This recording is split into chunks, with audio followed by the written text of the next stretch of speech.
পরের খবর, মতুয়া ঠাকুরবাড়ির বিজেপি বৃত্তে অশান্তি চরমে। শান্তনু সুব্রত দ্বন্দ্বে ফের সরগরম ঠাকুরনগর। ভাই শান্তনুর বিরুদ্ধে বিস্ফোরক অভিযোগ দাদা সুব্রতর।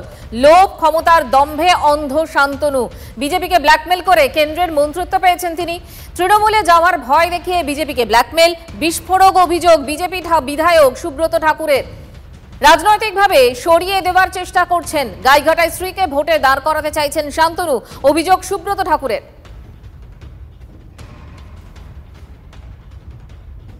গত এক দশক ধরে ঠাকুর পরিবারে নানা রকমভাবে বিভাজন দেখা গেছে। কখনো কপিল কৃষ্ণ ঠাকুরের পরিবারের সঙ্গে মঞ্জুল কৃষ্ণ ঠাকুরের পরিবারের সেই বিভাজন রাজনৈতিক।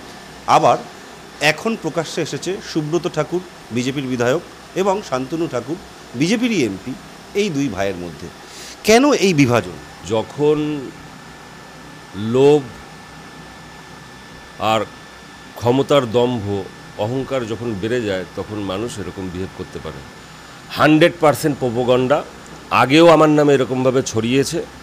কারণটা হচ্ছে, আমাকে যদি এখান থেকে মানে রাজনৈতিকভাবে যদি সরিয়ে দেওয়া যায় তাহলে পরে এই রাজনৈতিকভাবে এবং মতগতভাবে টোটালটা একাই ডিক্টেটরশিপ করবে, সব কিছু একাই নীতি নির্ধারণ করবে, মারবে, ধরবে, গালাগালি দেবে, থ্রেট দেবে।